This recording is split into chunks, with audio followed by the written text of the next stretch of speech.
Diễm xin chào cô chú, anh chị, các bạn và các em. Hôm nay Diễm chia sẻ một món bánh rất là đơn giản có tên gọi là bánh bò dừa nướng hoặc là bánh mì bột nướng. Thì cái vỏ bánh là trứng gà mình pha với bột mì và nướng ở trên cái chảo bằng gang hoặc là cái nồi cũng được. Mình pha bột rất là nhanh, kẹp bên trong là phần dừa vừa thơm vừa béo. Bây giờ mình cùng vào bếp làm món bánh này với Diễm nha.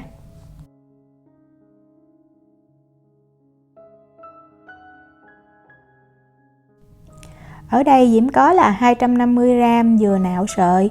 Ở bên đây chỉ có dừa đông đá thôi. Cái bánh này Diễm nghĩ mình dùng dừa tươi, dừa nạo thì nó sẽ ngon hơn nhiều.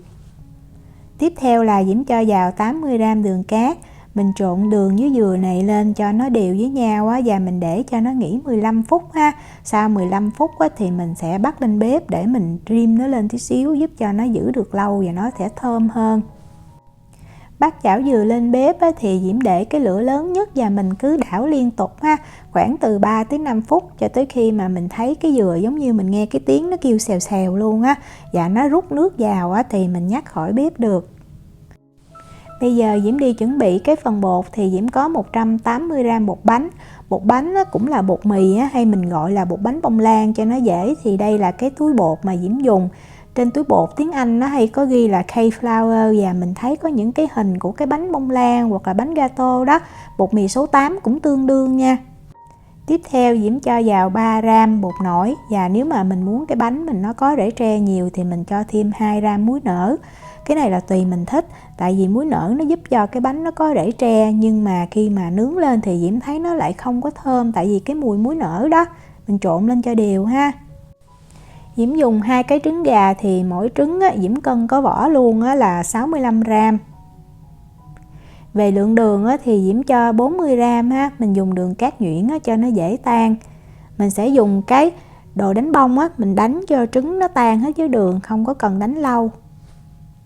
Sau khi mình thấy tan đều hết thì Diễm sẽ cho vào 120ml nước cốt dừa ha. Diễm dùng coconut milk. Tiếp theo là 120ml sữa tươi không có đường nha. Mình cũng khuấy cho sữa nó hòa đều với trứng, và bây giờ mình lấy bột mình cho vào. Thì bột mình không có nên cho liền cùng một lúc, mình nên chia ra làm khoảng 3 phần mình cho từ từ. Mình cho vào, mình khuấy đều rồi mình lại tiếp tục mình cho thêm, tránh cho bột nó bị bón cục lại Mình cứ khuấy thêm một chiều đều tay là được, và mình lưu ý là không có nên khuấy quá lâu nha.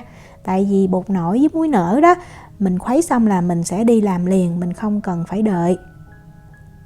Đó, khi mà Diễm thấy đều như vậy nè thì Diễm sẽ cho vào 1 muỗng cà phê tinh chất vani cho cái bánh của mình nó thơm hơn.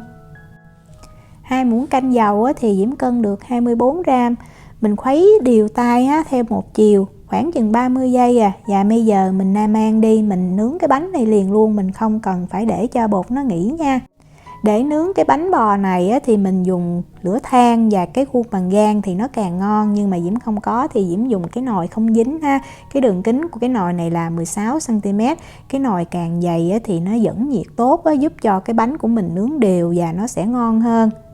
Mình làm nóng cái nồi trước nha. Diễm bật lên cái lửa lớn nhất, và khi mà mình sờ mình cảm nhận, mình thấy cái nồi nó rất là nóng luôn Thì lúc này mình mới hạ xuống cái lửa trung bình và mình cho bột vào. Lưu ý là cái nồi nóng thì nó mới có rễ tre và cái bánh mình nó mới đều. Diễm cho khoảng 80ml bột ha với cái nồi này. Mình tráng thành một vòng cho nó có cái cạnh cao cao lên Rồi mình đậy nắp lại. Và mình sẽ nướng trong vòng từ 3 cho tới 4 phút ha. Diễm nướng 3 phút thì Diễm thấy nó được, cũng tùy cái nhiệt của cái lò của mình đó. Sau 3 phút mình mở nắp ra thì mình thấy nó phồng lên rất là cao, và bây giờ mình đừng có lấy ra liền. Mình đợi thêm khoảng 45 cho tới 60 giây nữa cho cái bánh nó khô ráo và nó giòn cái vỏ ngoài hơn tí xíu. Lấy ra thì mình chỉ úp ngược ra là lấy được, rất là dễ. Mình cho lại cái nồi lên, mình làm nóng lại mình mới cho bột vào nha. Với lượng bột và cái nồi này thì Diễm làm được 6 cái như vậy. Thì mình làm cái nồi nó nóng đủ lúc mà mình chế bột vô mình nghe một cái tiếng xèo thì nó rất là đều và nó đẹp và nó sẽ có rễ tre. Cái cạnh của cái bánh này thì nó rất là giòn mình ăn liền nó giòn, còn ở trong thì nó vừa mềm mà nó vừa dai, ăn lạ lạ và cũng rất là ngon. Khi ăn á, thì mình cho cái dừa mà hồi nãy mình xào với đường á, vào ngay giữa, tùy mình thích á, mình thích ăn nhiều thì mình cho nhiều. Cái lượng đường mình cũng có thể điều chỉnh tùy theo cái độ ngọt mà mình thích. Sau đó mình sẽ đậy thêm một cái bánh lên trên và mình cắt bánh ra. Tại vì cái bánh nó to đó, nếu mình làm cái khuôn nhỏ hơn thì mình không cần. Diễm chúc cô chú, anh chị, các bạn và các em có được bánh thiệt là ngon. Nếu mà có thắc mắc gì thì cứ để lại lời nhắn hoặc là gửi tin nhắn cho Diễm. Diễm cảm ơn sự quan tâm theo dõi video rất là nhiều. Hẹn gặp lại trong những video tiếp theo. Chào tạm biệt.